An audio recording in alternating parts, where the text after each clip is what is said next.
Yeah, ready. Hey guys, welcome to RockEyez. How are you? Good, very good, very good. Holy Mother, new album Rise. Congratulations. Thank you very much. We're very excited about it as well. Cool, cool, cool. Now the first video is fire, right? Correct. Right. And how do you guys like making the videos? I'll tell you what, it was fun. I mean, on my end, I mean, it was great. It was a lot of green screen stuff, but Right, that was part of the game, I guess, for this video. We wanted it to be very exciting for the viewer and the fans who are part of Holy Mother, and it was good. I thought it came out really well.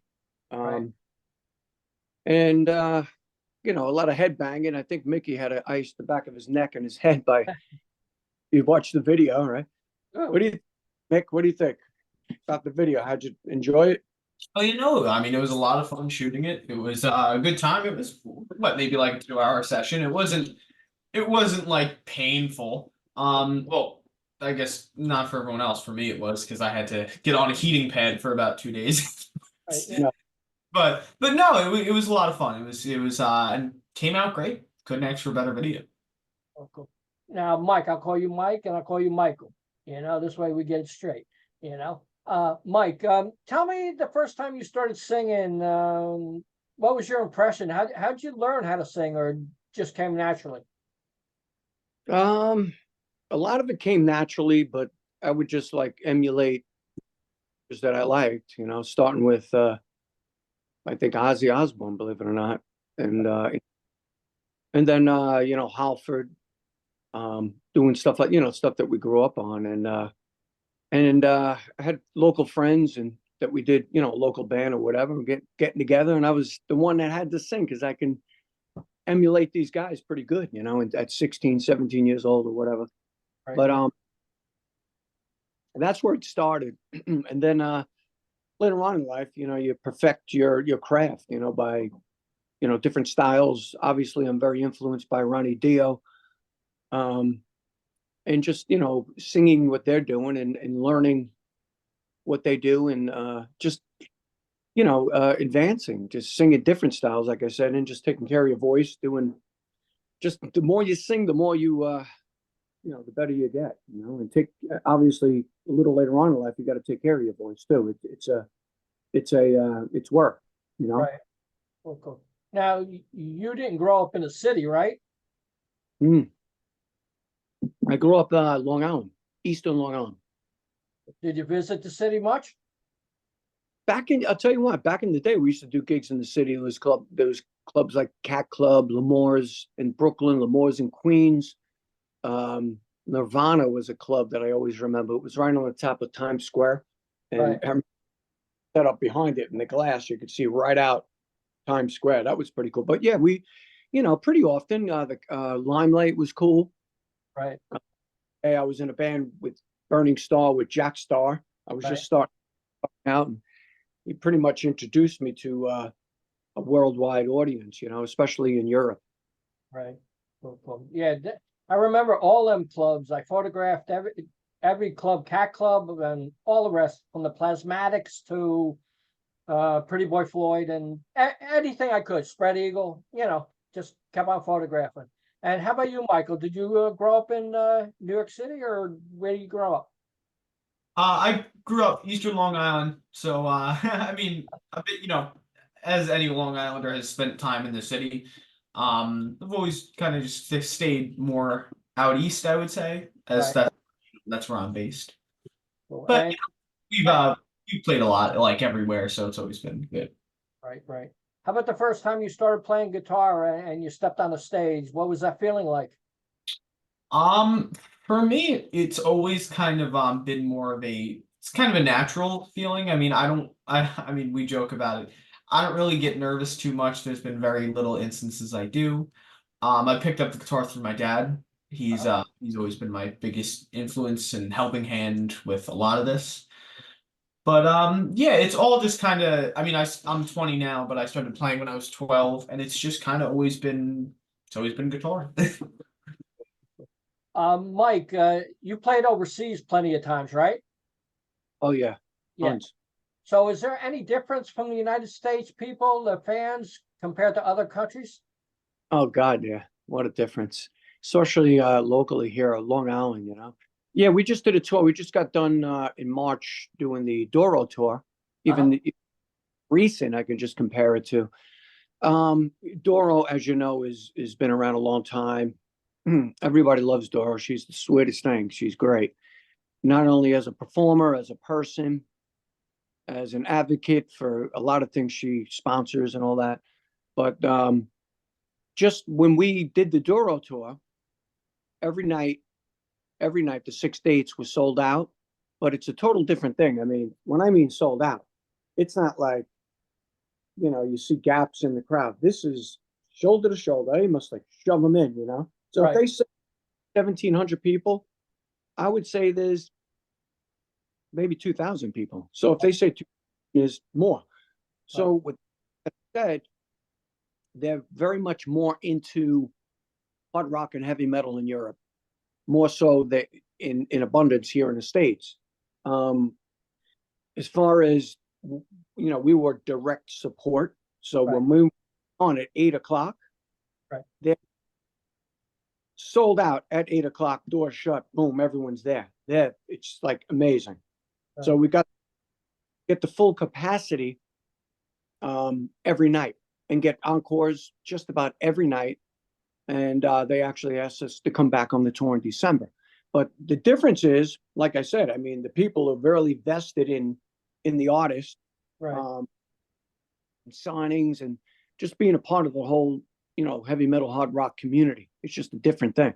Here in the States, I know that we're getting good festivals now. We got Blue Ridge is really good, Rocklahoma, like you mentioned. But it's just been more prominent and more, you know, just more popular in Europe as far as the hard rock, you know, metal scene, you know.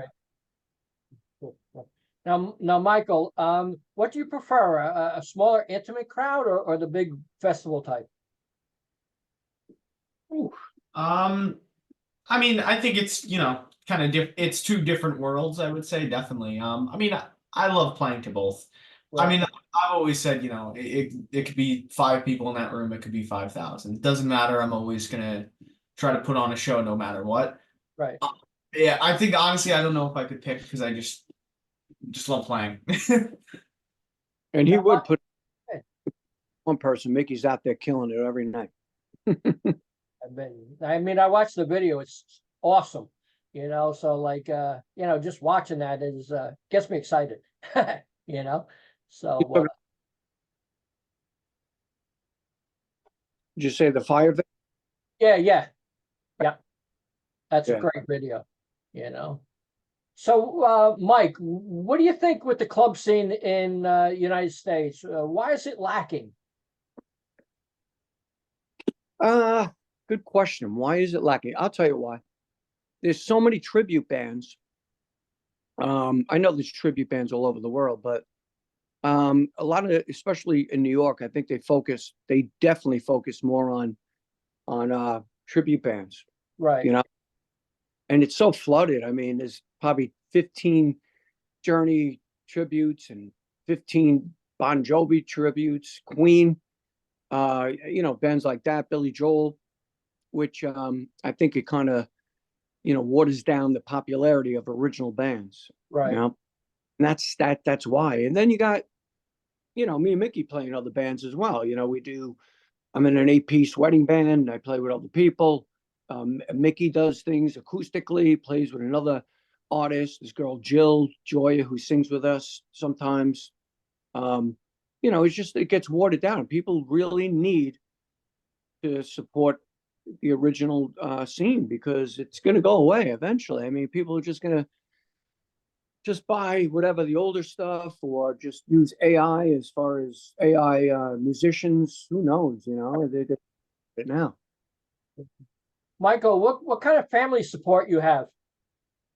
It's my dad. My dad is a very big motivator, and since he kind of helped me get into this. I used to be a competitive ice hockey player until I got injured pretty bad, and he was the person who kind of there was always guitar in my house growing up, so it was kind of just like going from one passion to, I don't know if I can do this anymore because I don't know if I'm physically in shape for it anymore because of an injury.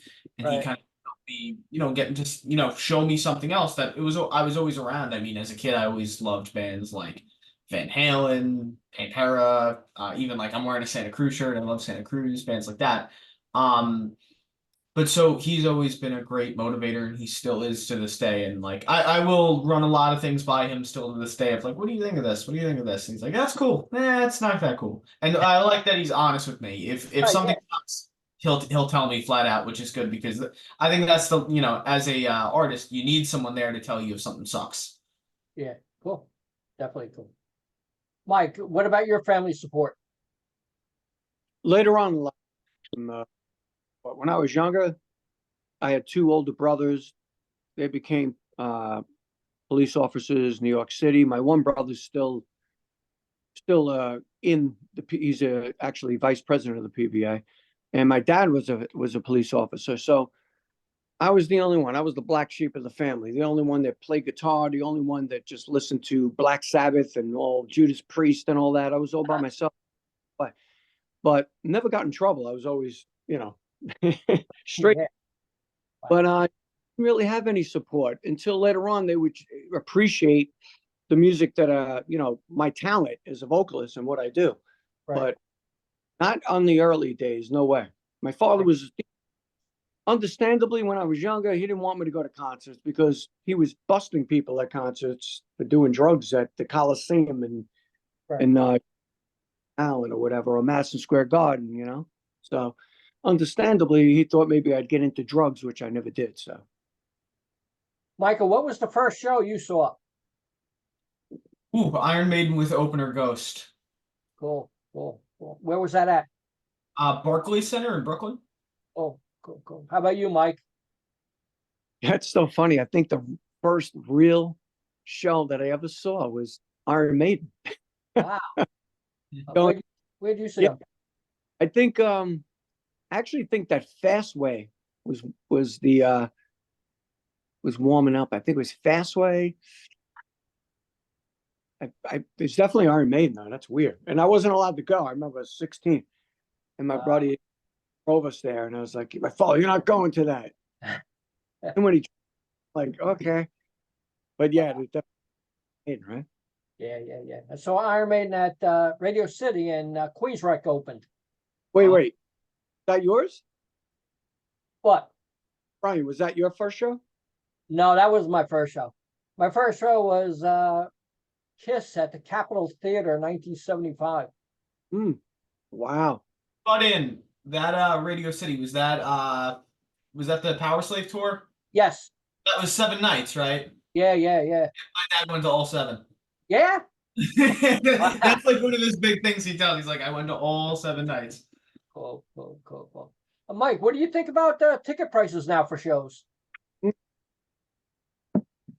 Not only ticket prices are out of hand, I think everything's out of hand. I mean, we see, what you we're a little bit older, so you see everything. You see things evolve or whatever, but prices for concerts are just, and it's not going to the artist. Right.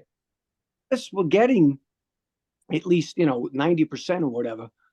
You know what? Even so would be ridiculously high, but it seems like all these Ticketmaster and all them are reaping all the the benefits. Right. So ridiculous. Michael, what do you think about vinyl making a comeback?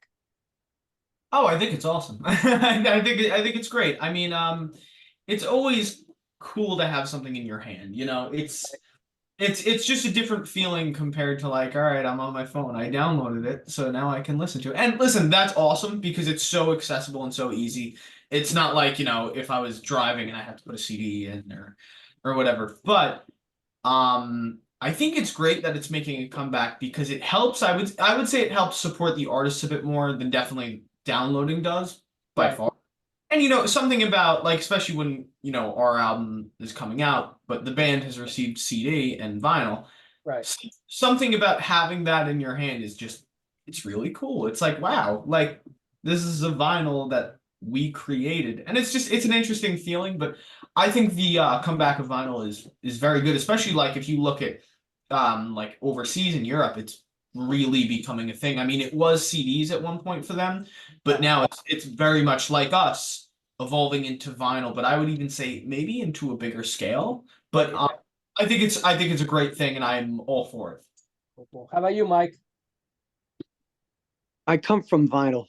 Yep. I Yeah, it's awesome. The last vinyl I had was when I was in, 1988, I think, with Burning Star.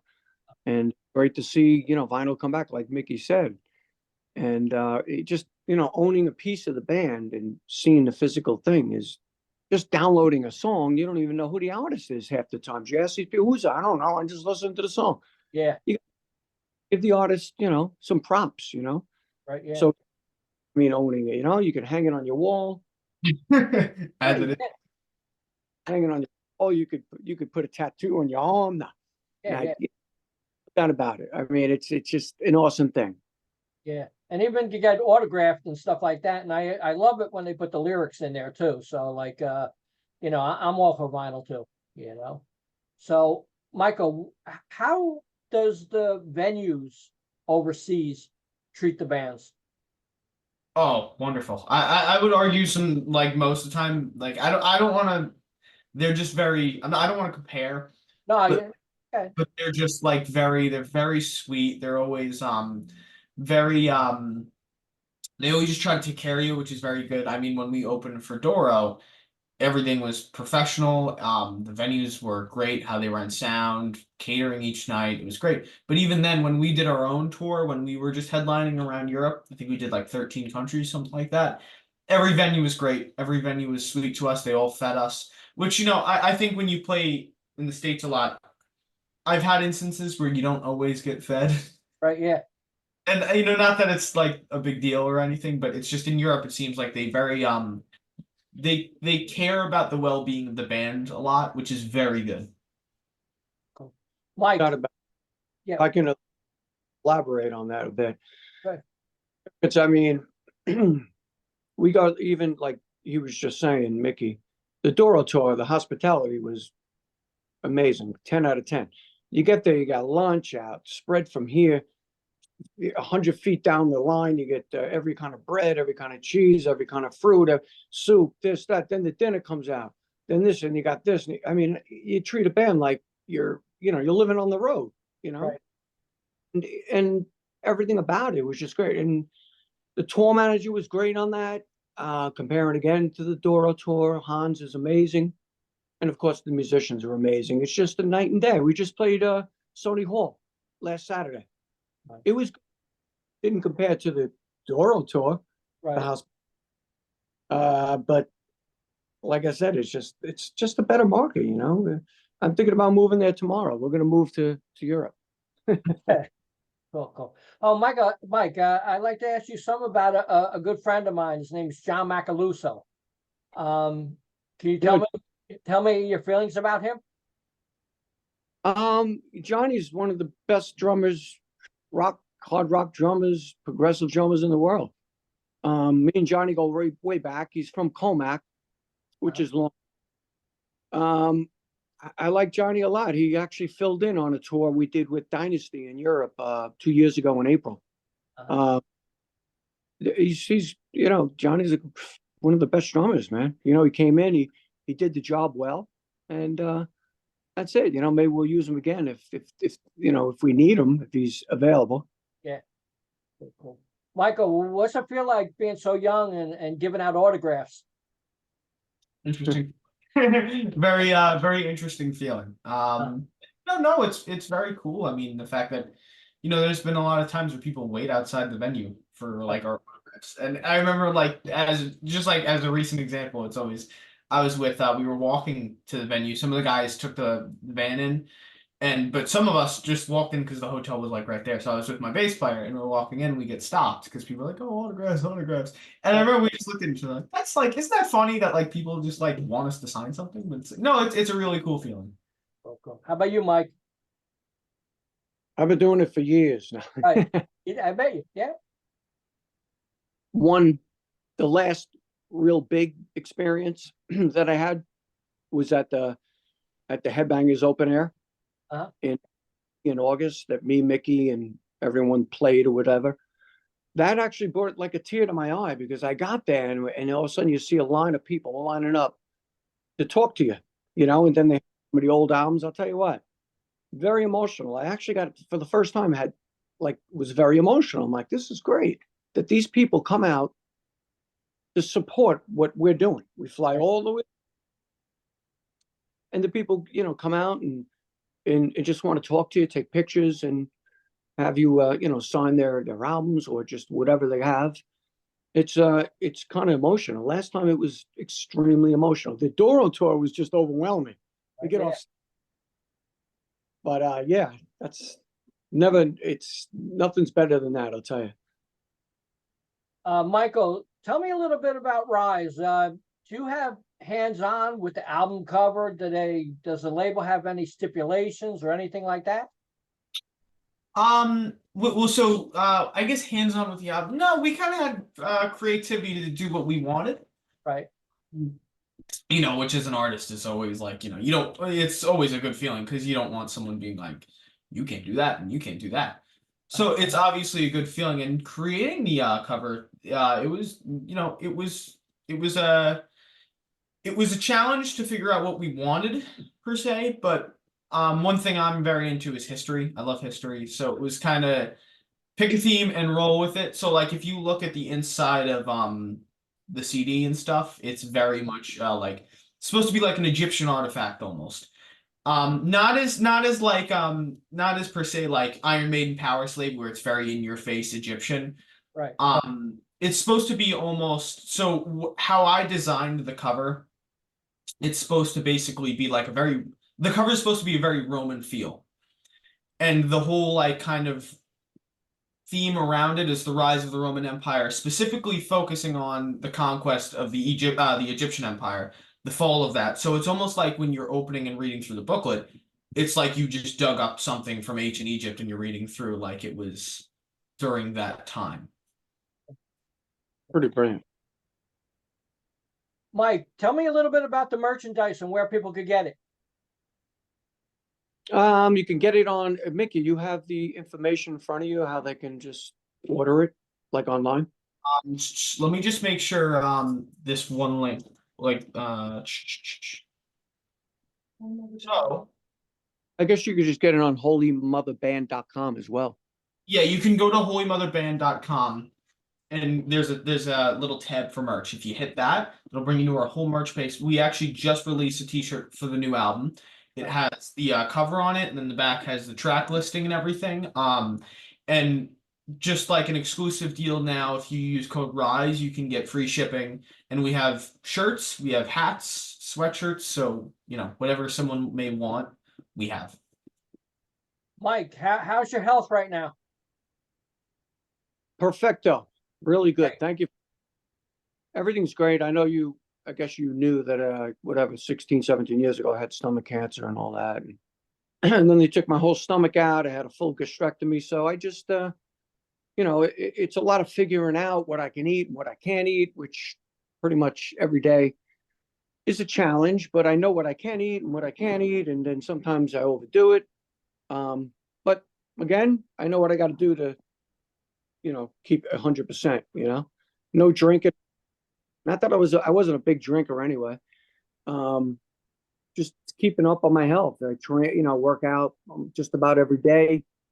And that's basically it. I know what I got to do. I got to take certain vitamins, stuff that doesn't get absorbed without having a stomach. I can't absorb vitamin B12, a lot of minerals and stuff like that. So I take some supplements for that. But I'm feeling great. Thank you. Michael, how can people get in touch with you personally? Like you got a Facebook and whatever, and this way fans could write to you? Yeah. So on Instagram and Facebook and everything, my name is Mickey Lyxx. You can find me through all those. I have Twitter. Oh, I know it's X now, whatever. X, Instagram, Facebook, TikTok, you name it, I have it. And you could just reach out for me there. If not, you can always reach out to my email. It's on my website, or it's just mickeylyxx@gmail.com. I ask all questions. I give lessons, it's, but if you want to contact me or just say hello, you can just go to my Instagram, Facebook, shoot me an email. How about you, Mike? Same thing, pretty much Mike Tirelli, musician. You can get me on Facebook, you can get me on Instagram, the same.